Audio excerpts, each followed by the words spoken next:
welcome to Discussions of Music, Healing, and Consciousness with your hosts Chris Noble and Bill Perotzman.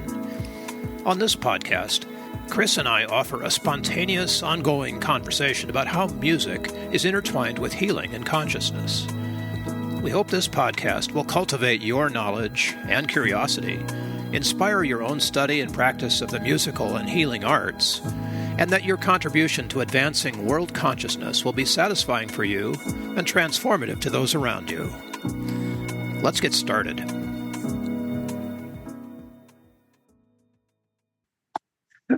We had this bonehead resolution to, never play any music on our podcast ever because it's a copyright violation, right? And that just went out the window, everybody. We decided, hell with that. It's about time Chris and I shared some music we love with y'all. Absolutely. And let's not let the copyright stuff get in the way. And the fun, that's why we're laughing right when we started recording, because we're like, it's funny. We're doing a music podcast. We haven't played any music. Really? And why not? We haven't even played any of our music, dude. Very true. Like, the stuff we own that we'd still get a copyright strike on and have to go out to YouTube and say, hey, no, that's mine, people. I get paid for that. Thank you.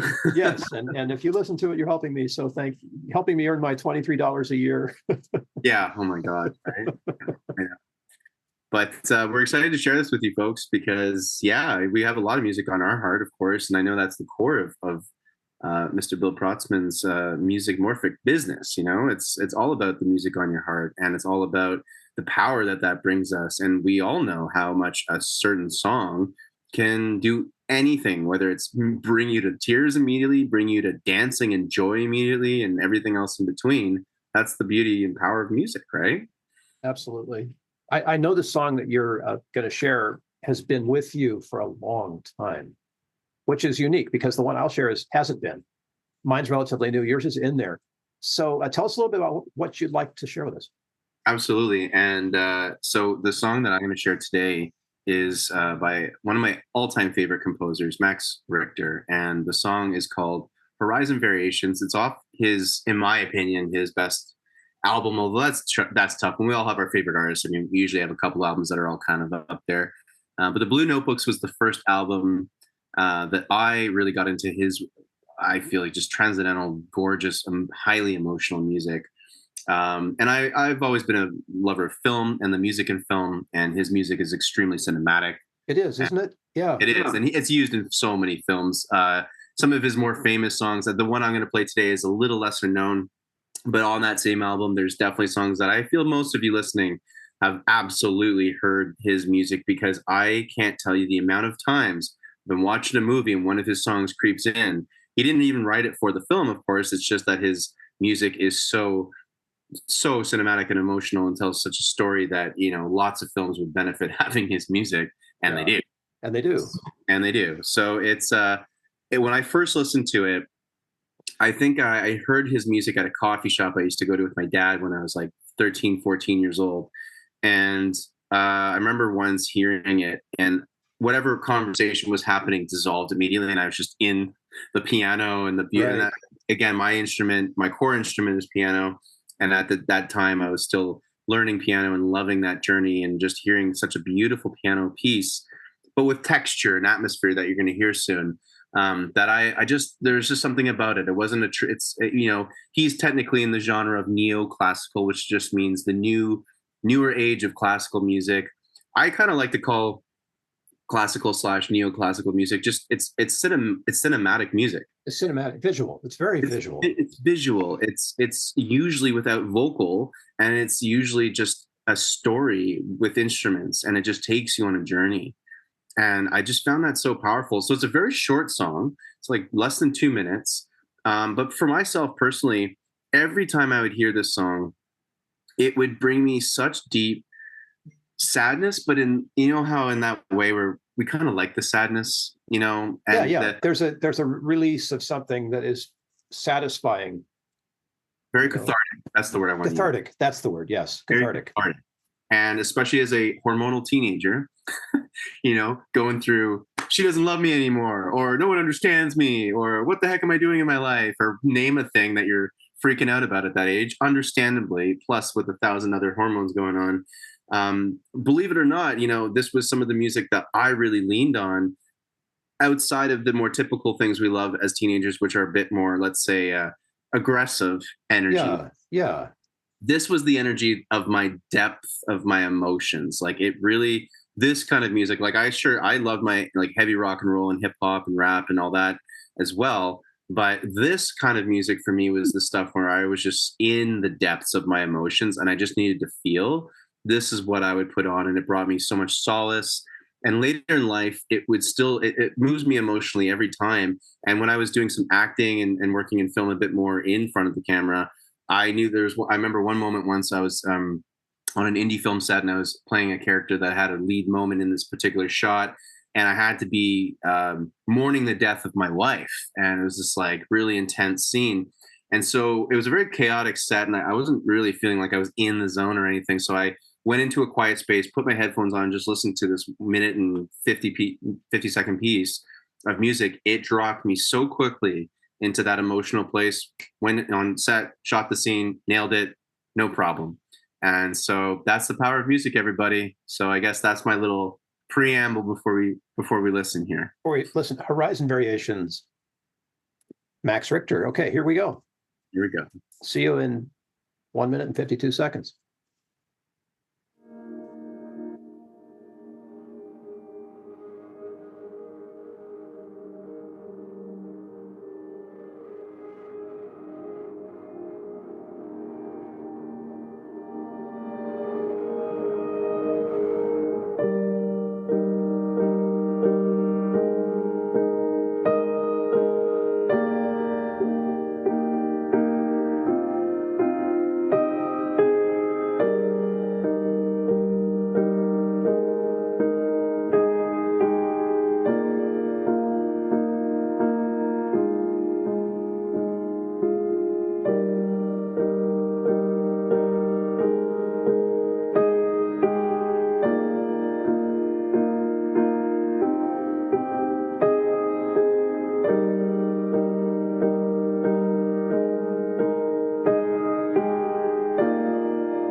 And we're back.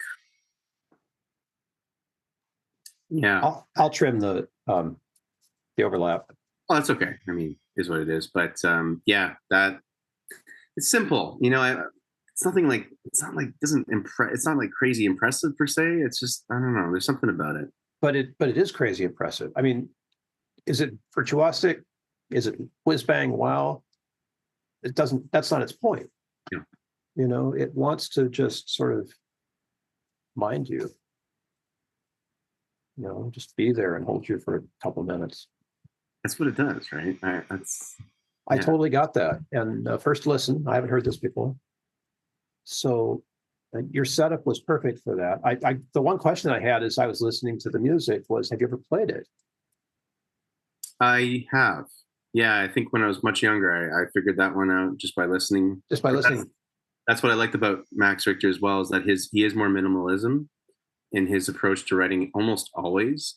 Mm-hmm. And that means when I listen, I could usually figure it out pretty well note for note with his pieces. How did it feel to play, like when you played it? I remember. Beautiful. Yeah. Like just gorgeous. And then the cool thing about that, especially because I started doing that when I was younger, is it really influenced my composing, because I do compose more minimalist as well. I very much, even hearing that now, actually, just because I haven't listened to his music in a little while recently, it was a massive influence on my composing style.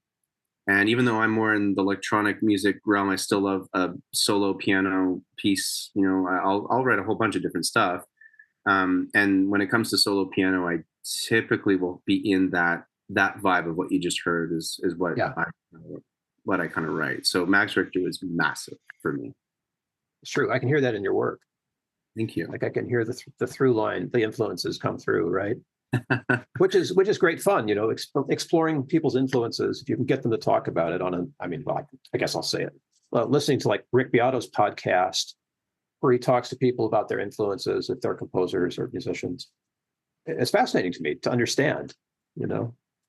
Oh yeah, and my dad loves that show. Yeah.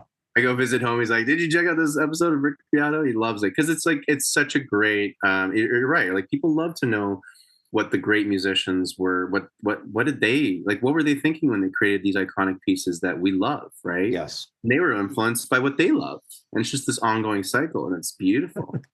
I know. Here we go. Rene Girard, the what's it called? Mimesis, mimetic. It's mimetic desire, but basically we copy ourselves. Yeah. There's nothing original. We're all just copying. But somehow or another, the copies come across to us in new ways. Yeah. Right. So I've never heard Horizon Variations before. I've never heard anything like it before, except Max Richter. Right. But even Max Richter is probably echoing something minimalist. I don't know. Philip Glass is too complicated. No, Philip Glass is one of his influences. Yeah. So there we go. I mean, you can pull the thread all the way back to, you know, monks chanting in caves. Vivaldi was one of his because he recomposed Vivaldi's Four Seasons personally, and I love Vivaldi. I'm a huge Vivaldi fan. And he's was a virtuoso, you know, violinist, and he's incredible. And I love the Four Seasons, but like the way Max Richter recomposed that, it is so good. What an album. I just love how he did the recomposition of the Four Seasons. It's stunning. I highly recommend you guys check that out. And no copyright issues there, by the way. No, that's easy. That's really easy. Vivaldi's been around a while. Ooh, maybe if I get one more share, I'll throw in another quick Max Richter Vivaldi recomposition for today. You know, why not? I mean, it's a short song, right? The one I don't want to share all of mine because it's 16 minutes, but let's hear yours. Let's do yours, and then we can come maybe back to one more on Max Richter. I'll get it queued up here. So I'm in the middle of a psychedelic journey with a playlist that I've never heard before.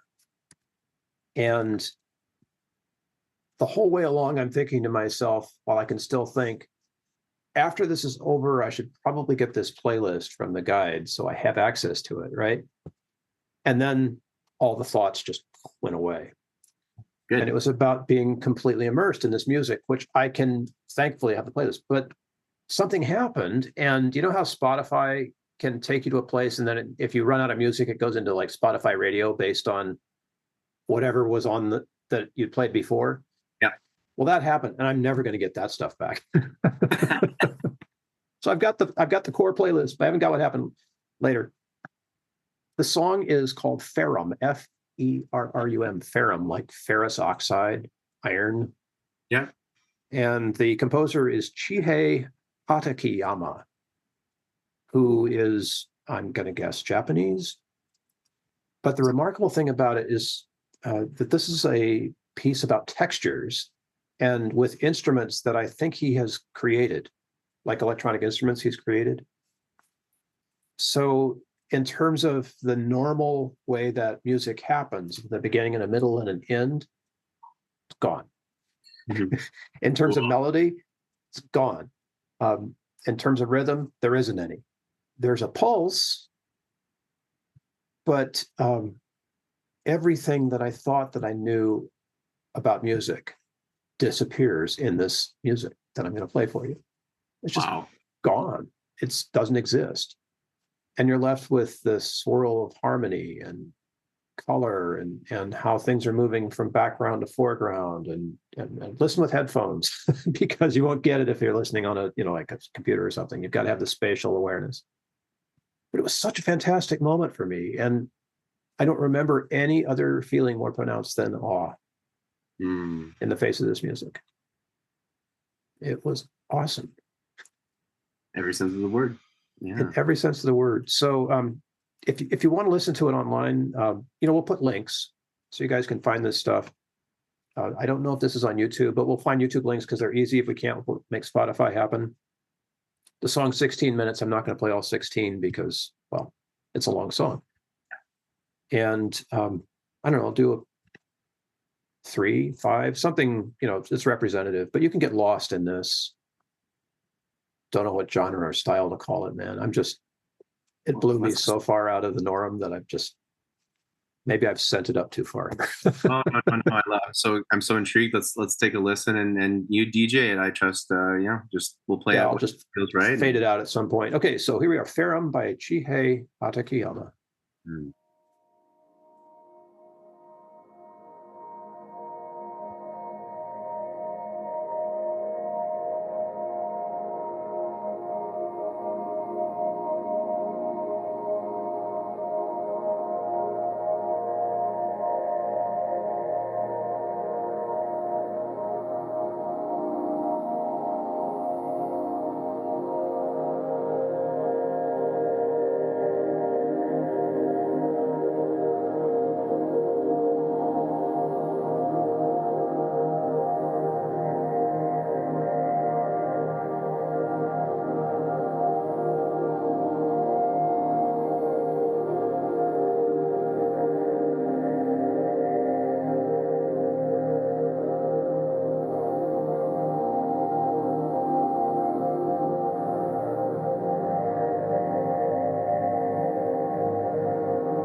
Wow.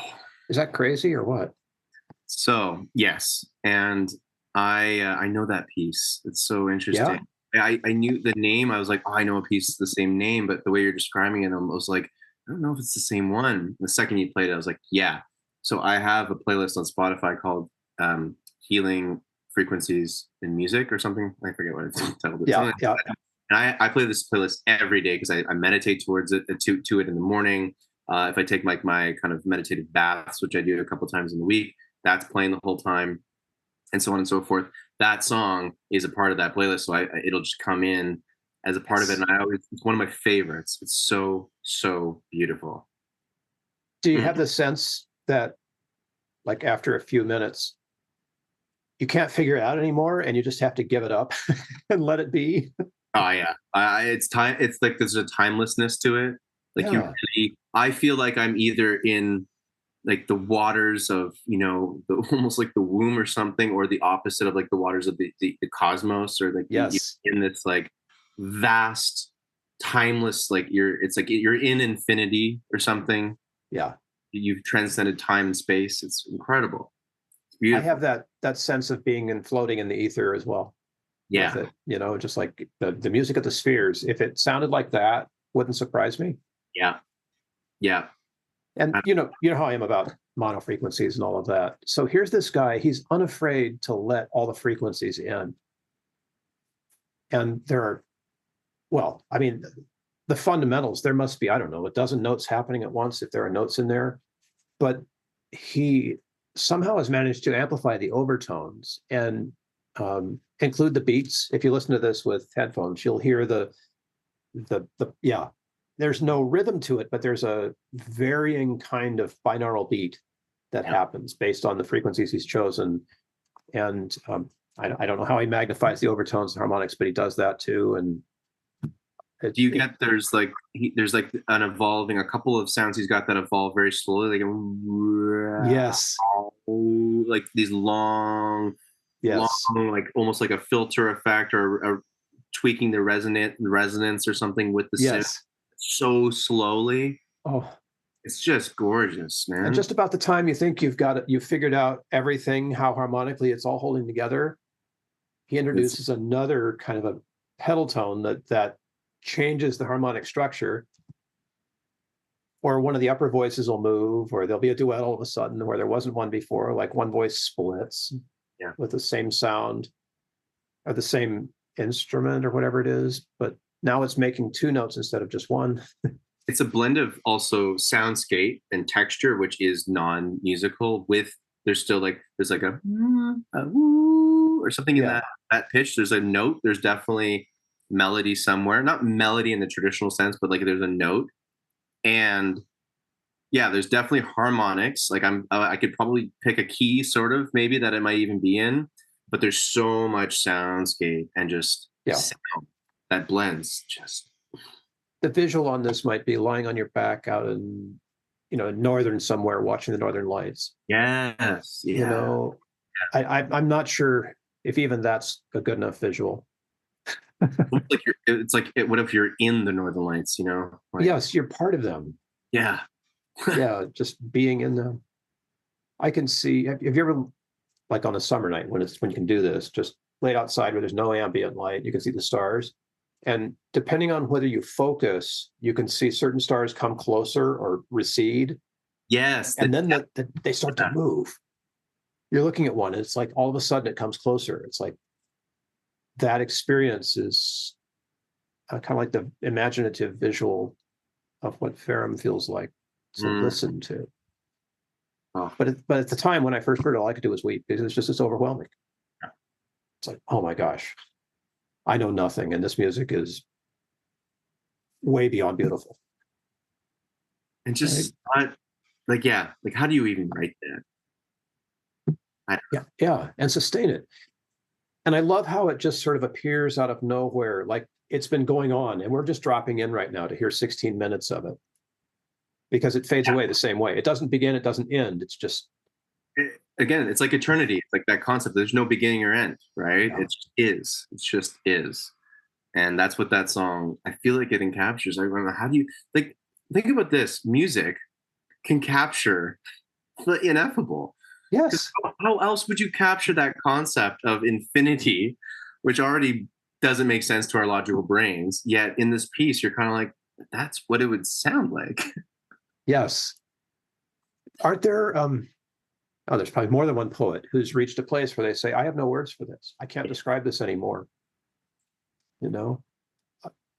That must be where Chihei is. I can't tell you what this is like anymore. But here's some music that might sound like that. That's the arts, like a abstract painting or a beautiful piece of music or a film of some kind that just like can tie these concepts together in these ways that language and day-to-day logical mind thinking just will never ever be able to do, right? And I think music, definitely a biased opinion here, but I really feel music is probably one of those like the top art forms to communicate the ineffable, Yes. the things that we literally don't understand. Yeah. It's beautiful. You know, anybody who's listening to this has been on one of those amusement park rides that's like going into the mountain with all the gems sparkling and whatever, or Indiana Jones and the Temple of Doom, you know, those things where the ride starts out and you go into darkness. Mm. For me, this music is the invitation to the shadow journey, right? I love that. But it's not a scary one. It's like you're going into the cave, but it's this really cool cave, right? And even though it's really dangerous and you might die down there, you have to go in because it's just so cool, I love that. you know? And you can't really say anything more about it. I hope I live. Yeah, let's go. Take the plunge. Take the plunge, man. This is take the plunge music. The plunge into the ineffable. And I think that's why, and I know we touched on this last episode, I think it was our last one or one of our more recent ones where we're talking about plant medicine and music. And I feel like that's another reason why music is absolutely essential. I just went through a plant medicine journey yesterday. Not plant medicine. I was doing kambo, which is this frog from the Amazon, and music. You know, my facilitator gave me a sound bath right after. There was music throughout, though, like a Spotify playlist, just playing like very much similar stuff that you were just playing, the Ferrum piece as an example. And I know that if none of that was happening, a very different experience would have taken place. And I don't even want to know what that would have been. Because who cares, right? The music is like the container, almost the sonic container that it holds you and all the energy that is being moved in that ceremony. And it's like that what you just played for me would be a piece of music, or if I was going to do with most plant medicines, I'm usually a little nervous before because they're intense, you know, and it's not something to take lightly.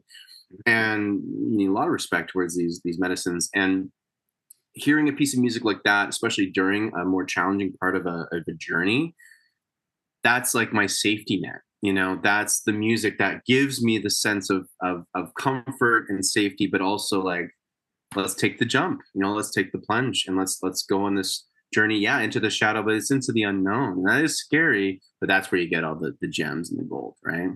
You're absolutely right. I'm as you're saying that, I'm thinking about how that music is working on me now. And the quickest way I have of being able to describe it is that it takes me back to that moment in the journey itself,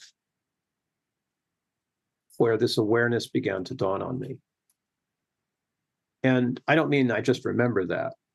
I mean that I'm there, like psychologically, mentally, emotionally, spiritually. I can go there with this music. And that was surprising to me, Chris. I mean, I understand a lot about how music works on us, but I hadn't realized that it was that profound. Like, no mushrooms involved. Or maybe they are. Who knows? Maybe it's a residual effect. But we've talked about this before, how the music experience and the psychedelic experience are similar. This one's anchored me in that. Beautiful. Just there. I mean, now I just want to listen to that piece again. So, I mean, it's just gorgeous. Yeah. And, you know, on that note, if we have time. Yeah. Would you give us the other one you were talking about? Absolutely. So this one is Max Richter's, it's on the album Recomposed, Vivaldi's Four Seasons. Yes. It's the first two tracks because they bleed perfectly into one another. About 3 minutes here total. Yes. So it's the first two tracks, which I believe are a part of the spring. Yeah. So Vivaldi's Four Seasons, for those who have not heard Vivaldi's Four Seasons, it's an older, composition. Older. But ancient these days. It is. But of all for me personally, for whatever reason, of all like classical music, I don't know, Vivaldi for me just really is some of the most listenable still for me. Isn't it though? I agree. Okay, cool. It's not just me. It's virtuoso, but I prefer Vivaldi to Mozart. Oh yeah. Don't hate me. I know, me too. And especially Bach. Yes. I mean, most of Bach's music was actually written as like to teach his kids piano. When I was like he's written a lot of other stuff, but a lot of it's like super technical and it just never really gravitated towards it. Crazy. 7, 8-part organ Nuts. contrapunctus things. It's like, Not even. I can't do that with my 2 hands, let alone adding feet. Or having PTSD from my piano lessons, right? So Yeah, right. Yeah, this is triggered by Bach. Okay, so Max Richter, Four Seasons. So Max Richter, 4 Seasons, recomposed, and it's just the first 2 tracks. Yeah, so it's about 3 minutes and 11 seconds to be precise. How about that? You got it. And you know what? I won't say anything more other than that this piece for me is like joy put into a bottle in a spring orchard. I don't know. It's like, it's a very uplifting, euphoric feeling that I feel from this. And it's something that I'll go back to a lot when I need just that, like, just that the beauty of life, that feeling of just the gorgeousness of life and nature, you know? So I'll leave it at that. Take it away, Max. Take it away, Max. And the Concerthaus Kammerorchester of Berlin. Yes. Yeah. Here we go.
I actually, what I meant, Bill, you can stop it there because, there's actually what I meant was doesn't matter. That was the most important part of the piece was that. Remember the autoplay thing that I was telling you about? I couldn't stop.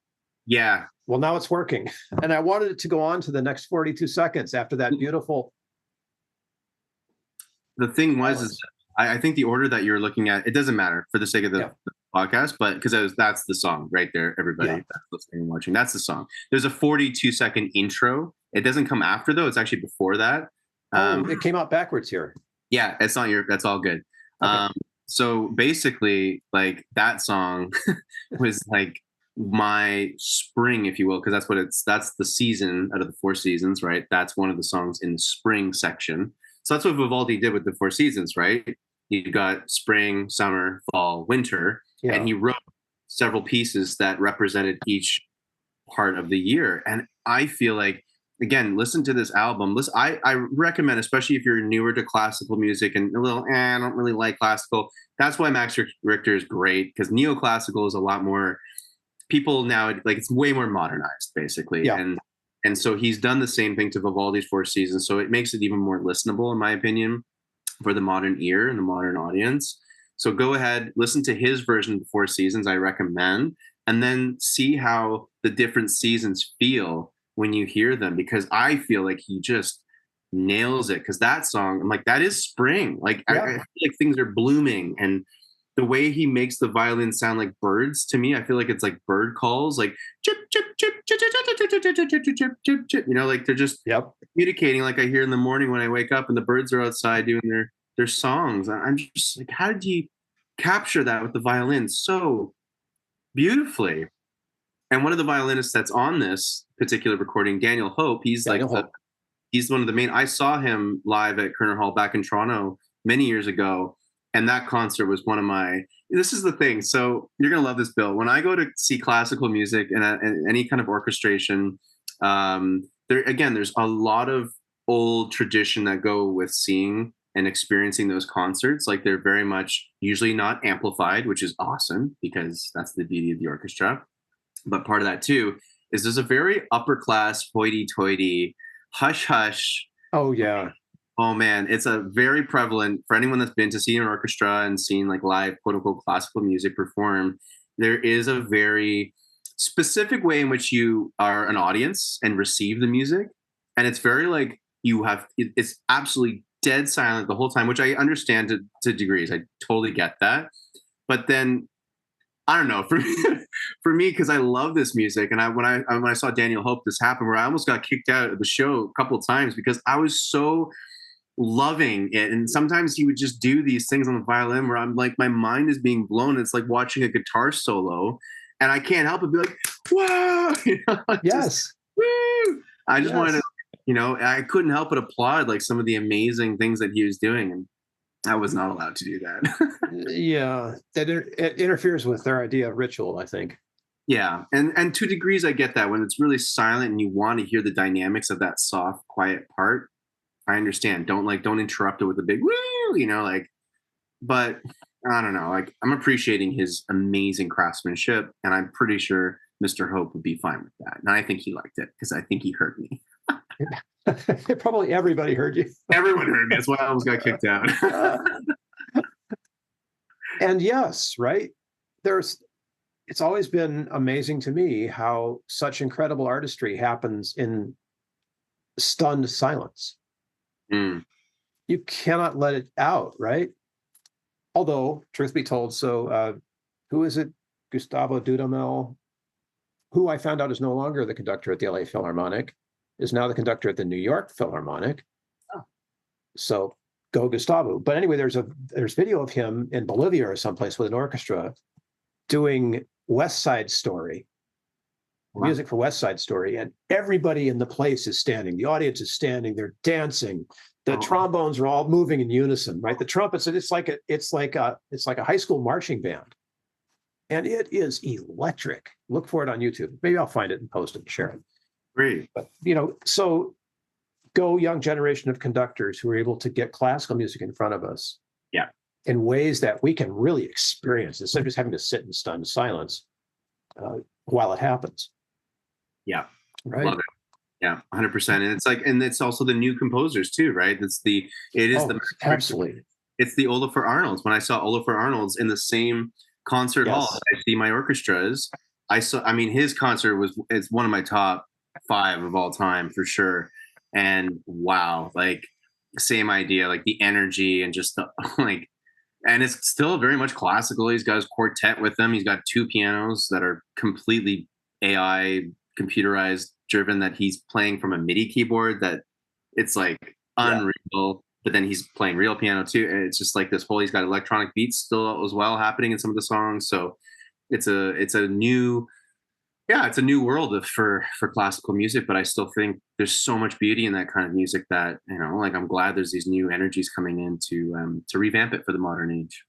Here we are, an old classical piano player who likes to play ragtime, a new, like new age ambient healing music, ceremony leading composer who likes to listen to classical music. And I'm offering the song that I thought you would, which you know. I love that. And you're pulling on my Vivaldi heartstrings with the Four Seasons. I just realized that, Bill. Yeah, you're right. I just heard from your world, and you brought it in from mine. That's amazing. Right? Isn't that crazy? Wow. So hey, everybody, like, hope this was enjoyable.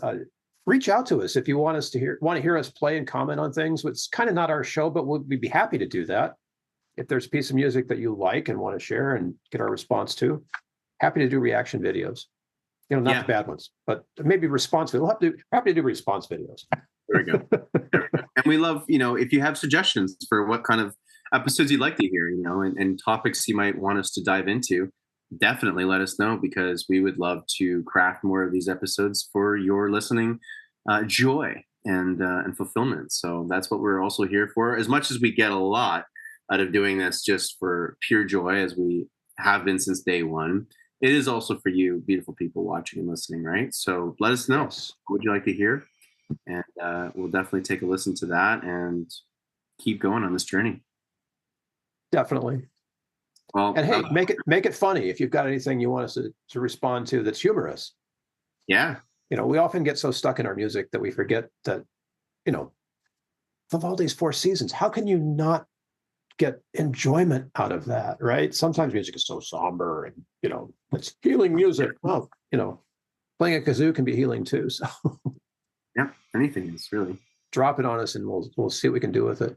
Hey, brother, what else do we need to do tonight? I think that's great. I feel like we're I love what we played. I love listening to that song that you shared, Ferrum. I'm so excited to go back and listen with new ears, so to speak. Yeah. New awareness.